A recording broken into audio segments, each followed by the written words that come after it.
बड़ी मनतों मुरादों के बाद अल्लाह ताला ने हमारे घर बेटा दिया था।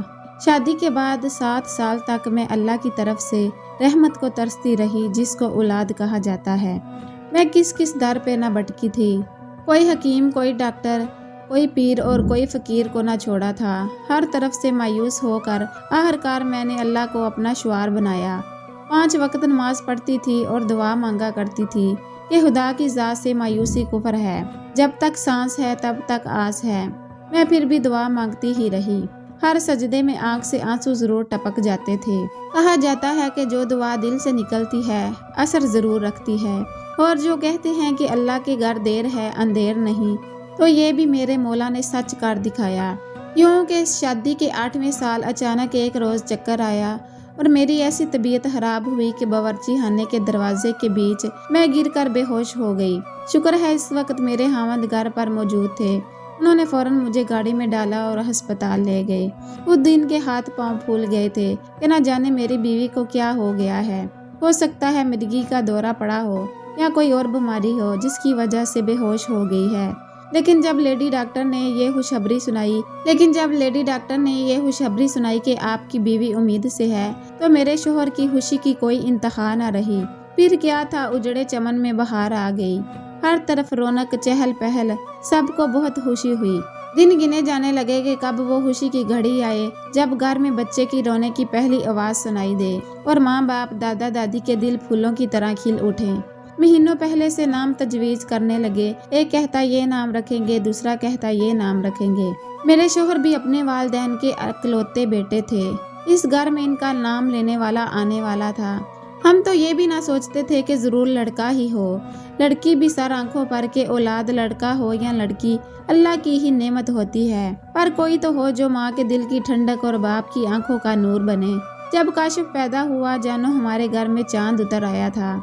जब काशिफ पैदा हुआ तो समझो हमारे घर में चांद उतर आया हो। इतना खूबसूरत लाल गोरा रंग, गोरा गुलाबी मुखड़ा, ऐसा प्यारा लगता था कि यहाँ इस मिठास और ममता की लज्जत को अल्फाज में बयान करने से कासिर हूँ। जैसे चांद में ग्रहण होता है या फूल को मिट्टी लग जाती है, ऐसे ही मेरे चांद को भी किसी रोग ने जकड़ लिया। जब इसकी उम्र 2 साल होने को आई तो इसको वक्तन फवक्तन दौरे पड़ने लगे। किसी ने कहा है आसेब है, कोई कहता जिन का साया है, किसी ने मिर्गी बताई, गर्ज जितने मुंह इतनी बातें। हम तो इलाज करवा करवा कर थक गए, किसी दवा ने असर ना किया। झाड़ू फूंक वाले सभी आजमा लिए, मगर बच्चे को ठीक ना होना था और वो ना ठीक हुआ। हम सब बहुत परेशान थे कि अल्लाह ताला ने रहमत भी दी है तो वो भी बीमार। अब तो मैं खुदा से फरियाद करती कि इलाही तूने दुआ सुनी भी तो कैसी अधूरी। बेटा दिया तो रोगी। जब काशिफ को दौरा पड़ता अचानक इसका सारा बदन अकड़ जाता और आंखें चढ़ जाती। मासूम मुखड़े पर ऐसा करब होता कि देखा ना जाता। मेरा और इसकी दादी का तो कलेजा मुंह को आने लगता।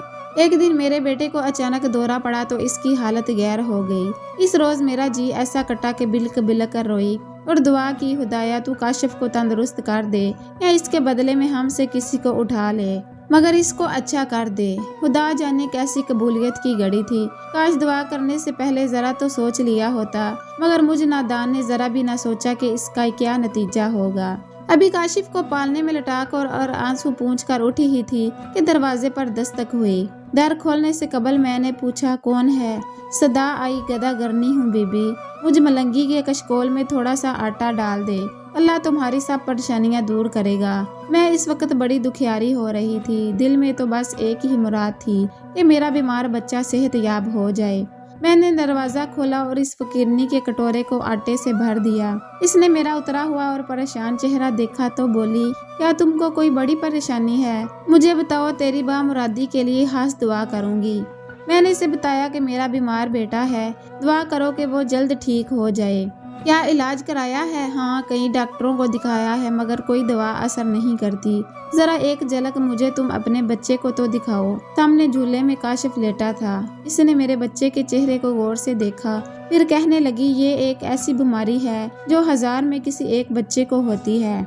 इसका कान छिदवा कर बालियां डलवा दो और मेरे पास एक दवा है। जरा सी बस तिनके पर रख कर दिन में एक बार अपने दूध में हल करके पिला दिया करो। 7 दिन में तुम्हारा बच्चा ठीक हो जाएगा। मगर याद रखना, दवा बस इतनी ही थोड़ी लेनी है जो मिकदार मैंने बताई है, इससे ज्यादा हरगिज मत देना। मैं 7वें रोज आऊंगी, तुम्हारा बच्चा भला चंगा हो जाएगा।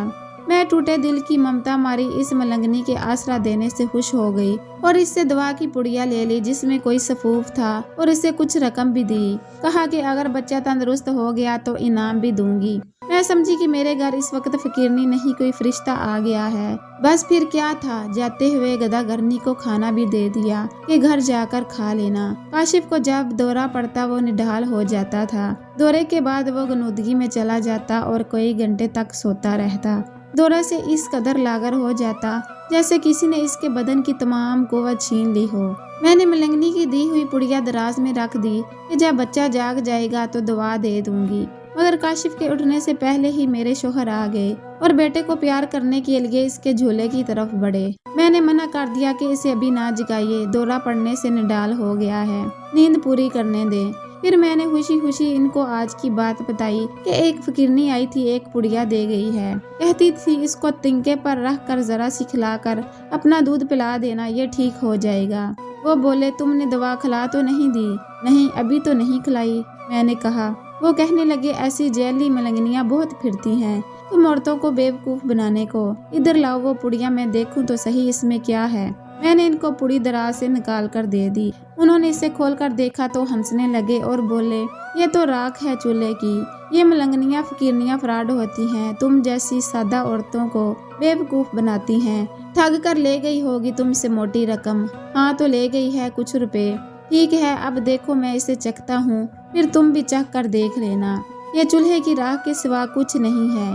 यह कहकर उन्होंने इस पुड़िया को मुंह में डालकर पूरा सफूफ निगल लिया और ऊपर से पानी पी लिया। मैंने पुड़िया को अपनी हथेली पर झाड़ा और जो थोड़ा थोड़ा सा सफूफ इसमें लगा था चुटकी भर ज़बान पर रख कर चखा तो वाकई राख जैसा ही जायका था। गरम सफूफ खाकर लेट गए, कहने लगे कि थक गया हूँ, जरा आराम कर लूँ तो खाना खाऊंगा। चंद मिनट लेटे रहे, फिर गनूदगी में चले गए। मैं समझी दफ्तर से थक कर आए हैं, नींद आ गई होगी। काशिफ उठ गया था। मैंने इसको दूध पिलाकर सास को थमा दिया और खाना गर्म करने लगी। खाना लगाया और शोहर के पास गई। उन्हें आवाज दी कि अकरम उठ जाएं, खाना खा लें। 2 घंटे से सो रहे हैं, अब तो मगरिब होने लगी है। मगर वो ना उठे तो मुझे अजीब सा लगा। मैंने इनको हिलाया जुलाया तो जिस्म बेजान और रूह परवाज कर गई थी। रूह बदन में होती तो जवाब देते। इनका मुंह बंद था, आंखें भी बंद थी, बस थोड़ा सा खून नाक से निकला था। जिस्म तो बर्फ की तरह ठंडा पड़ चुका था और होंठ नीले पड़ते जा रहे थे। या अल्लाह, ये क्या माजरा है। मैं कलेजा थाम कर रह गई। सास को आवाज दी, इतने में ससुर साहब भी दुकान से आ गए। उन्होंने बेटे की नब्ज देखी, आंखों के पवट्टे पलट कर देखे और बोले, इन्ना लिल्लाहि व इन्ना इलैहि राजिऊन। ससुर की ज़बानी ये कलमात सुनकर मैंने बैन शुरू कर दिए और कलाइयों की चूड़ियां इनके पलंग की पट्टी से तोड़ डाली, अपनी कलाइयां हुन्नो हुन कर डाली। आहो पुकार सुनकर मेरे पड़ोसी भी दौड़े आए। सांस ने अपने लहते जिगर को बेजान पड़ा देखा तो दिल थाम कर बेहोश हो गई। वो फकीरनी ना थी, शायद अजल का फरिश्ता थी जो गदागरनी के रूम में आई थी। वो मौत को पुड़िया में बांध कर ले आई थी और मेरा सुहाग लूट कर ले गई। वक़्त को गुजरने से कौन रोक सकता है। दिन महीनों और महीने सालों में बदलते गए। मैंने बेवगी की चादर ओढ़कर उम्र काट दी। आज काशिफ माशाल्लाह जवान है और 2 बच्चों का बाप है, हूबहू अपने बाप की शक्ल पर है। मैं इसी की सूरत देखकर जीती हूँ। कितने तवील बरस बीत गए मगर मैं आज भी ये वाकया नहीं भूली। मैं आज भी ये वाकया नहीं भूल सकती कि मैंने क्यों ऐसी दुआ मांगी थी कि ऐ खुदा, हम में से किसी को बेशक उठा ले मगर काशिफ को ठीक कर दे। बाप को बेटे से प्यार था, मौत ने कुर्बानी के लिए उन्हें ही मुंतखब कर लिया। वो बेटे पर कुर्बान हो गए। कहते हैं मौत का कोई बदला नहीं बन सकता, मगर वो तो बेटे की जिंदगी का बदला बनकर चले गए। और हैरत की बात है कि जिस दिन मेरे शोहर फोत हुए, इस दिन के बाद से फिर काशिफ को कभी दौड़ा नहीं पड़ा।